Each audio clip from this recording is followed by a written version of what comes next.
Good evening and welcome to this ABC 36 News Update. I'm Megan Skaggs. A week after police say Steve Nunn murdered his ex-fiancee, Nunn made his first court appearance in Fayette County. Nunn was moved to the jail here in Lexington last night. ABC 36's Greg Stottlemyre has the story.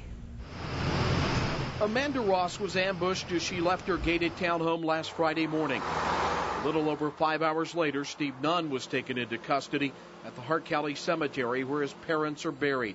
He had slit his wrists. I believe probably 30 minutes or so he would have bled out. Number 75, A week to the day later, just a few blocks from the murder scene, Nunn was arraigned. and her plea of not guilty. Nunn himself was not in the courtroom, instead appearing via camera from the jail. He was denied bond in what's expected to be a death penalty case. Knowing Mr. Larson, I would expect that he would make this a capital case.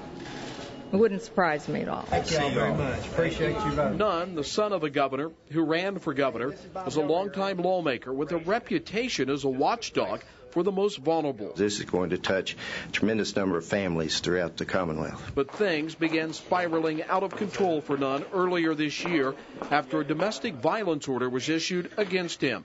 Amanda Ross, his ex-fiancee, sought the protection. Nunn's attorney sticks by her controversial claim that the DVO triggered the events that led to Ross's murder. It hurt him in many, many ways, and that's why these DVOs need to be held to a higher standard, because they can destroy someone's life.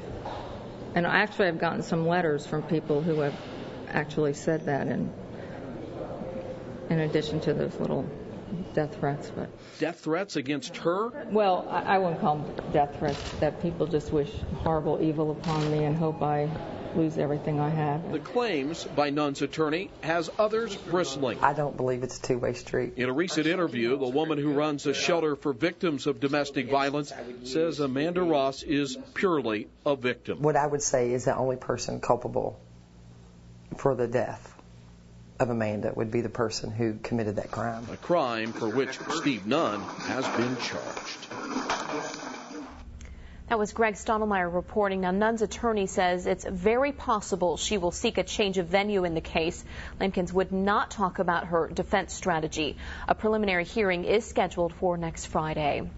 Well, police have named a suspect in the shooting death of a Lexington teenager outside a gas station over the weekend. Police issued an arrest warrant today for this man, 23-year-old William Thornton. Police say he's a suspect in the murder of 19-year-old Michael Hanley. That's it for this update.